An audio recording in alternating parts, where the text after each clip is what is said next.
자, 앞에서 지수법칙 선생님이 다 끝냈다고 말했는데 찍어놓고 보니까 하나가 빠졌어. 제일 중요한 게 하나 빠졌습니다. 그래서 보충 내용을 집어넣을게요. 이거 굉장히 중요한 내용이에요. 자, 이거는 뭐냐면 이제 일종의 지수법칙 중에서 분배라고 하는 거야. 분배 법칙, 지수의 분배 법칙이라고 하거든.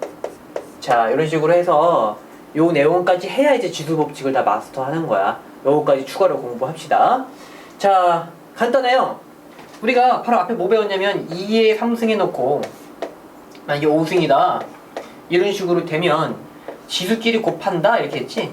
3의 5승은 2의 15승이다 이렇게 했었는데, 이 안에 거듭제곱이 하나가 아니라 여러 개가 들어있을 때 그때는 어떻게 하느냐.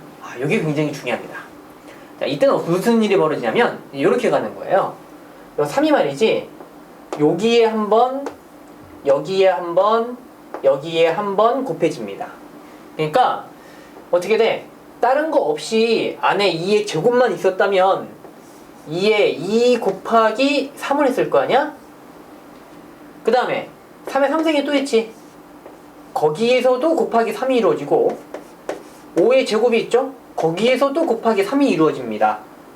자, 그래서 최종적으로 2의 6승 곱하기 3의 9승 곱하기 5의 6승이다 이렇게 된다는 거. 이게 굉장히 중요한 내용인데 여기 빠졌어요.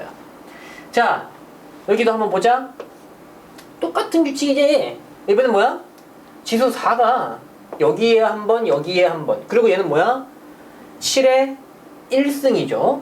그렇지? 1승이야. 7의 1승. 그러니까 여기에도 이렇게 한번 곱해지는 겁니다. 그래서 10의 2, 4, 8승, 그 다음 4의 2, 4, 8승, 그 다음 7의 1 곱하기 4니까 4승 이렇게 되는 거죠. 이해됐죠? 자, 이런 경우도 돼. 이런 경우 같은 경우는 괄호 안에를 먼저 계산하고 그 다음 바깥에 있는 지수를 계산해도 되고요. 무슨 얘기야? 괄호 안에 얘네가 이제 추가로 정리를 할 수 있으니까 말이야.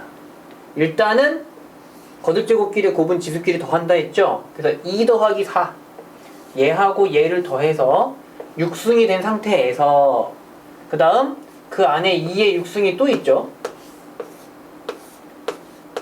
얘들은 또 어떻게 돼요? 그러면 안에서 6 더하기 6을 해서 12승이 된 상태에서 5승을 해서 2에 12 곱하기 5, 그쵸? 12 곱하기 5를 해서 여기에 2에 60승이다 이렇게 간다는 거. 그치? 이렇게. 근데 이렇게 해도 되고, 아니면 어떻게 하느냐, 바깥에 있는 걸 먼저 뿌려줘도 돼.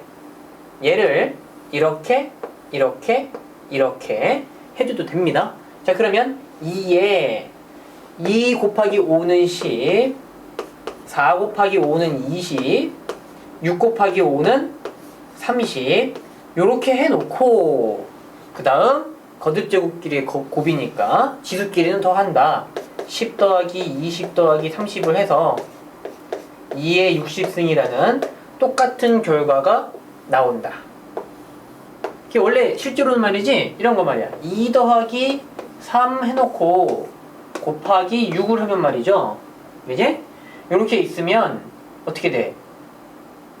괄호 안에 2 더하기 3을 먼저 계산을 해서 얘가 뭐가 됩니까? 5가 되죠. 5. 얘가 5가 됩니다. 그 다음에 이렇게 하나, 그치? 아니면 요거를 요렇게 곱해줘서, 그죠? 자, 그러면 6이 12, 6, 3, 18 얘네들끼리 더한다. 둘이 똑같은 결과로 30이 나오거든.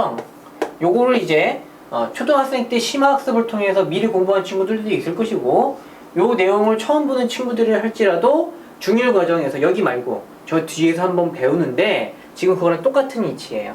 똑같은 이치야. 어땠어? 덧셈 먼저 하고 나서 곱셈을 해도 되고요. 아니면 곱셈을 따로따로 두 번 한 다음에 맨 마지막에 덧셈을 해도 되고 똑같은 경우거든. 마찬가지입니다. 여기서도 똑같이 나오는 거야. 지금 안에 있는 괄호를 먼저 정리한 다음 그 다음 바깥에 있는 지수랑 들어가도 되고요. 아니면 먼저 뿌려준 다음에 맨 마지막에 정리를 해도 된다. 순서는 상관이 없다. 본인 편한 대로. 이해됐죠? 자, 그러면 여기까지 하면 괄호 안에 곱셈만 있는 경우만 한번 해봤던 거고, 이번에는 나눗셈이 들어가 있는 경우. 자, 이런 경우는 어떻게 되느냐? 요게 말이지, 여기에 한 번, 여기에 한 번 뿌려주면 돼요. 그래서 어떻게 돼? 2에 4 곱하기 3, 3에 5 곱하기 3. 그래서 뭐가 돼요? 2에 12승분의 3에 15승이다. 이렇게 되는 겁니다. 쉽죠? 자, 이것도 마찬가지야. 이것도 마찬가지. 자, 얘도 마찬가지로 괄호 안에 먼저 정리하고 그 다음에 바깥에 있는 지수를 계산해도 되고, 아니면 거꾸로 바깥에 있는 지수부터 처리하고 그 다음 내용 정리해도 됩니다. 두 가지 다 해볼게. 먼저 괄호 안에부터 정리한다고 하면 어때? 8개가 있고 3개가 있고 나눗셈에서는 어떻게 한다고 그랬어요? 뺀다고 그랬죠? 자, 그래서 8에서 3을 약분이 되면 어떻게 돼? 밑에 분모는 필요 없겠네? 이렇게 어떻게 돼요? 3개가 약분돼가지고 5개가 남겠지. 그 다음 6개인데 2개가 약분이 되니까 5에 4승이 되겠죠? 괄호 안에를 먼저 정리한 상태에서 바깥에서 4승을 하게 되면 이제 그때 요렇게 한번 요렇게 한번, 자, 그래서 2에 20승 곱하기 5에 16승 이렇게 된다는 얘기죠. 이렇게 해도 되고, 아니면 바깥에 있는 것부터 쳐도 된다는 얘기야. 그럼 얘가 어떻게 돼? 4군데에 뿌려지겠지. 이렇게 이렇게 4군데에 뿌려질 거야. 자, 그래서 모든 지수에다 40 곱해서 2에 12승, 5에 8승, 2에 8, 4, 32, 6, 4, 24 해놓고 그 다음 약분해도 된다는 얘기지. 32개에서 12개 약분하니까 20개가 남을 것이고, 24개에서 8개를 약분하니까 16개가 남겠죠? 어때요? 결과가 똑같습니다. 됐죠? 자, 왜 이런 일이 벌어지느냐? 왜 이런 일이 벌어지느냐?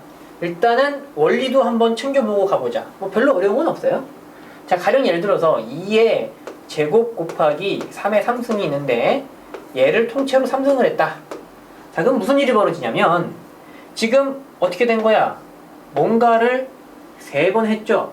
그지? 자, 그러면 2의 제곱 곱하기 3의 3승이라는 애랑 2의 제곱 곱하기 3의 3승이라는 애랑 2의 제곱 곱하기 3의 3승이라는 애랑 지금 똑같은 거를 몇 번? 3번. 3번을 이렇게 곱했습니다. 이게 거듭제곱의 의미잖아? 자, 그러면 2는 하나, 둘, 3번 등장하지? 2의 제곱이 3번 등장해서 2의 2 곱하기 3. 그 다음, 3의 3승도 몇 번 등장해? 3번 등장하죠. 자, 그래서 2의 6승 곱하기 3의 9승이 되는데, 여기 보면 어때? 원래 안에 2의 제곱이었지? 그리고 바깥에 3승이었잖아. 지금 그거 둘을 서로 곱했죠. 안에 원래 3승이었는데 바깥에 3승이 있잖아. 그래서 지금 이렇게 곱했지. 그러니까 이런 중간 과정 생략하고, 그냥 이렇게 2번 풀어주면 되는구나. 그래서 2의 6승 곱하기 3의 9승이 되는구나. 뭐 이런 얘기입니다. 별로 어렵지 않죠? 그러면 분수로 있는 경우는요? 분수도 마찬가지야. 분수는 이제 얘를 가지고 보자고. 지금 2의 4승에다가 3의 5승이 있고 거기에 3승을 했다는 얘기는 이게 통째로 몇 번? 통째로 3번 곱해진다는 얘기지. 자, 그러면 분수의 곱셈은 분모는 분모끼리 곱하고 분모는 분모끼리 2의 4승에 2의 4승에 2의 4승을 곱하고 분자는 분자끼리 곱하고. 벌써 이해됐죠? 자, 그래서 2의 4승이 3번이니까 4 곱하기 3, 3의 5승이 3번이니까 5 곱하기 3이 되는데 얘도 마찬가지로 5 곱하기 3, 5 곱하기 3, 4 곱하기 3, 4 곱하기 3. 그냥 이렇게 뿌리면 되는구나. 이게 뭐야? 지수에서의 분배 법칙입니다. 이해됐죠? 별로 어려운 내용 아니었어요. 그리고 저번에 지수 법칙 할 때에도 앞에서 이제 설명할 때에도 이런 경우는 안 된다고 얘기했었었죠. 2에 3승 곱하기 5에 4승 해놓고 여기에 이제 덧셈이나 뺄셈으로 이런 식으로 되어 있다. 이런 식으로. 자, 그러면 얘하고 더 이상 지수의 어떤 법칙을 찾아낼 수는 없죠. 그지? 지수끼리 추가적인 계산을 할 수 있는 게 아니잖아. 얘는 얘고, 왜? 덧셈, 뺄셈으로 연결되어 있는 거는 각각 한 묶음씩 본다. 앞에 거 한 묶음, 뒤에 거 한 묶음. 그러니까 따로따로라고, 얘들은. 별개의 애들이란 말이야. 마찬가지야. 지수의 분배에서도 말이지. 여기는 곱셈으로 다 연결이 되어 있죠. 전부 다 곱셈으로 연결되어 있고, 아까 분수는 분수로만 연결되어 있는데, 그런 예를 들어서 2의 3승 더하기 3의 4승이다. 여기에다가 내가 제곱을 했다. 그럼 지수 분배하면 되겠네 해서 이렇게 해서 2의 3승 더하기 3승이 아니죠? 3이 6 2의 6승 더하기 3의 8승 하면 되겠네. 안 된다고 이게. 알겠죠? 안 된다고. 이 괄호 안에 있는 게 한 묶음일 때만 가능한 겁니다. 가운데 덧셈이나 뺄셈이 이렇게 들어가 있으면 이건 안 돼. 이해됐지? 안에가 곱셈과 나눗셈만 있어야 돼. 곱셈이나 나눗셈. 나눗셈이 곧 분수지, 그지? 나눗셈이 곧 분수죠. 곱셈과 나눗셈만 있어야 돼. 이해됐죠? 가령 예를 들어서 뭐 3의 3승 더하기 3의 하지 말고 5의 2승 여기 2의 3승 해놓고 이거 통째로 제곱해라. 지수 분배하면 되겠다, 그지? 그래서 이렇게 안 돼. 왜? 가운데 뭐가 들어갔어? 덧셈이 들어가 있죠. 덧셈이 들어가 있지. 안에 알맹이에 곱셈이랑 나눗셈으로만 구성되어 있는 경우에만 지수의 분배 법칙을 바로 쓸 수 있는 거야. 만약에 덧셈이나 뺄셈이 들어가게 되면 못 씁니다. 이해됐죠? 자, 이것까지 하게 되면 이제 지수 법칙이 끝났어요. 저번 시간에 이 중요한 얘기를 빼먹고 넘어갔어. 그래서 추가 내용을 갖다 붙였습니다. 지수의 분배, 그 다음에 기타 등등의 어떤 앞에서 배웠던 지수 법칙들은 굉장히 중요한 내용이기 때문에 반드시 마스터해야 됩니다. 다음 시간에 보자.